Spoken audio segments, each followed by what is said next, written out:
I said, exactly her words to me at bedtime when I was my son's age. She'd blow me a kiss, and I'd imagine the cloud of her breath coating me with an invisible armor against all the world's harm. I may make an early start, she said. I may be gone before you wake. I shrugged and turned my palms up as if to say, as you wish. My protest would have been pointless in any case. Not my son's, though. What is more persuasive, after all, than a child's earnest plea? I went out across the field to my studio. My mother's light was still on, even some while after I started trying to work. Where was she now in Bunyan's pilgrimage, I wondered, and what was so compelling about it to keep her awake for so long? The world and its stories, we are famished for them, and maybe I thought that is why death is so jealous of us, and since he has no story and is just an agent of terminations. I was not an exceptional painter. I had gotten used to that idea long ago, before the boy was born, before I first met my wife and fell in love. It was good for us that I had made that accommodation with myself before we met, or I would have been an unhappy husband and a miserable father, gnawing at myself for my limits. What I could do well, I did. I found pleasure in the work, so long as I did not yearn for what I was incapable of becoming in my dreams. An artist who painted what had never been seen before and who thus made the world newer and more interesting. The boy might do that one day. He was, I'd like to think, already on that path. I excelled in paintings of seascapes and harbor scenes, boats in port at sunset, lighthouses on cliffs in a whirl of white storm. I also did that very successfully. Not very original work, but mine, I'd like to think, work which was rewarded not lavishly, but sufficiently well, enough to keep a decent life. For my own pleasure, perhaps with the glow, the vanity of the association, I made copies of narrative paintings long disregarded by modernists, but still beloved by a few, myself included, obviously. Poussin was then in progress on my easel. Not him, naturally, but his painting in which the shepherds are contemplating a plinth inscribed with the words, Ego in Arcadia sum. Even in Arcadia I am. Meaning, death is omnipresent, even in the most beautiful places where life richly abounds, where bounty reigns. I had still to finish the figure of the shepherdess, a woman ravishingly solid and simple, like an Ionian temple in a sacred grove of cypresses. I had been stuck for a while trying to complete her, because each time I painted her face, it was not the face Poussin had rendered, but the face of my young dead wife. As if my mind saw one thing, but my hand another, and nothing I did made the face look as I had intended. I sometimes thought it was a good sign of something original living within me. But finally, I could not bring myself to let my little hint of romantic autobiography disfigure Poussin's masterpiece. So I sponged out my wife's face, leaving the shepherdess's torso headless in white, anonymous space. Audacity in art and in life was never my style. Even at death, when death comes and pays his one and only visit, I know that I'll follow him meekly, acquiescent, and compliant. No trouble, I'll say, here I come. I stayed in this self-defeating mood, the best to keep one from working, for who knows how long, when the boy rushed in, barefoot, pale, and frightened. Do you have a bad dream, I asked, lifting him up in my arms. He had. And when he woke up, he went first to my room, where I was not, and then to his Nana's room, where she was sleeping in a strange way. When he tried to wake her, she would not wake, and so he came to see me. She was still in her bed, sleeping, her book open. She was sleeping with her blank eyes fixed on words. Was that story so bad, Mom, I wanted to ask, that you would rather have died than continue reading it, calling for death to spare you from another boring syllable? Nana was sleeping a sleep of sorts, I told my son. The sleep that carries you to the edge of life and then drops you into another life, one which we could not join while still awake. That's what I told him. She was now where his mother had gone, where we one day would all go, where our souls would go, his and mine too. The soul, I said, thinking it was now the best time to tell him, was that strange, unknown, invisible thing he felt inside him when he made drawings of sounds. He knew that, he said. Had known it for a long time because Nana had taught him that long ago. But all that didn't matter because he wanted his Nana here with him and not there with them.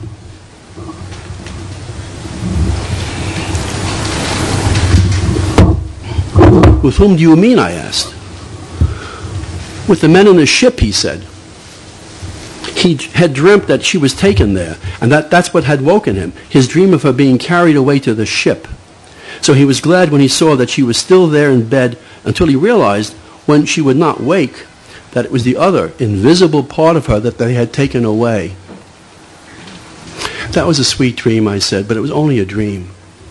It was not a dream, he said. She was there on that ship, and he added firmly, we should go there and rescue her. Tomorrow, I said. Tomorrow, in the morning, after a good night's sleep, and he thought things over in the daylight, in the light that dispels the dreams and brings them to reason. It'll be too late then, Dad. We'll never get her back if we wait. My boy looked so much older now when he spoke, older than I was, older than and more knowing than the sea when it lies flat and blue in its bed. I believe you, my boy. I believe you, I said. Yes, of course, we must go now. And off we went. Down to the dinghy, the boy at the prow and me at the oars, and we rowed out to the ship, glowing cherry red under the full red moon. And no sooner had we reached the ship's black hull than we were wafted aloft by a magical wind to a disorderly deck, and just as soon as if on an elevated cloud, we floated below to a drab galley midships and landed among a sullen, noisy crew and its unshaven, peg-laid captain, who got right down to business. You can't have her, he said. Then death will, the boy said. The crew went silent and looked about apprehensively. I was astonished at his words, almost as much as I was by all the events that had led to them. He seemed so certain, my boy, of things unknown and strange, and it was clear that he was strongly in charge of himself and that I was now under his wing. Then the captain laughed, and, emboldened by him, the others followed suit, but hollowly. What do you know about this matter, my little fellow? The captain asked nervously. Enough to make you sorry, my son said. Sit down, the captain said, and let's palaver like gentlemen. He waved his arm, and suddenly the grim galley glowed with rich furniture and golden lamps, and there appeared out of the air a huge candle-lit table heaped with golden bowls of fruit and nuggets of chocolates wrapped in gold tissue. The captain beckoned to my son to sit down, waving me to the table's other end, where I sat beside a man in silver trousers and a shirt so blue that I could see the sky. Well, lad, what have you got to say? The captain said, spearing the red pear with his knife. Well, sir, I want Nana's soul, and I want it back inside her. I have her soul, but I can't undo what death has done, and neither can you. That's the final word on that, he said, slicing his pear to a sliver the weight of a breath. The crew murmured their approval of their captain's firmness. Hear, hear, my table mate called out. I understand, Captain, my boy said. Death has his power, and you have yours. Quite, the captain said. But you've stolen my Nana's soul from death.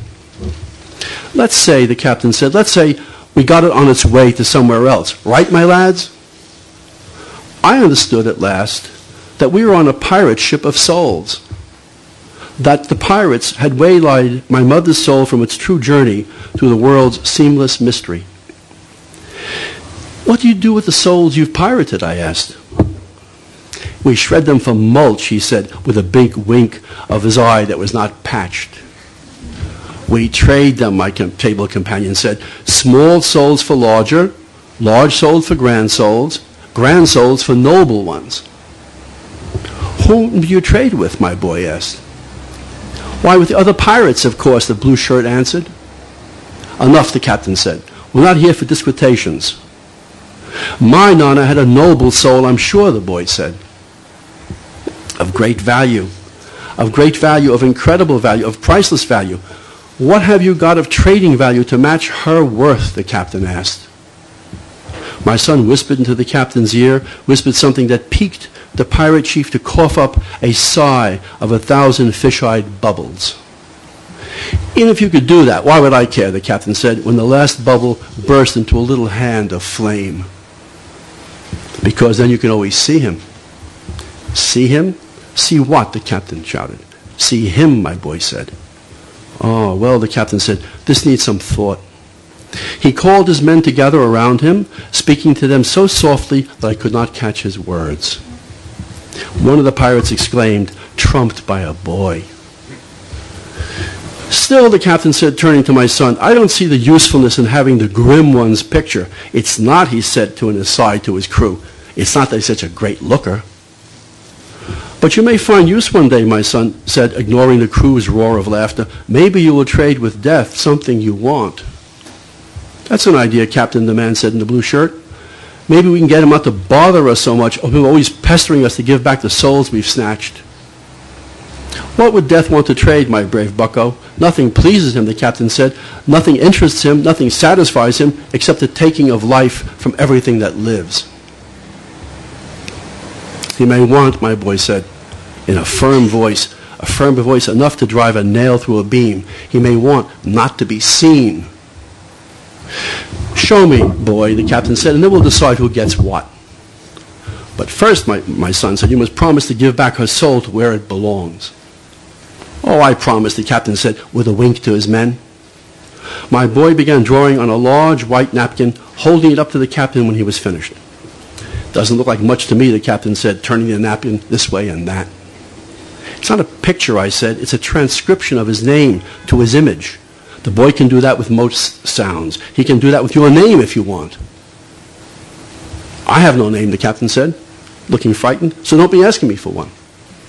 "None of us have names," the crew said. "None of us have names, is that right?" "No, no," they said in the chorus. "None of us have any kinds of names." "Because when you say his name," I continued, "the sound of it vanishes into the air, and he vanishes along with it, keeping all his power with him." The captain remained silent for a moment, then beckoned his men to gather around him in a circle, where they spoke in crowish barks, very sharp and very unsettling. I was fearful, and thought of quietly taking my son back to our dinghy and over the dark water, back to our house where we would be finally safe. "Let's go, my boy," I whispered. Let's leave while there's still time."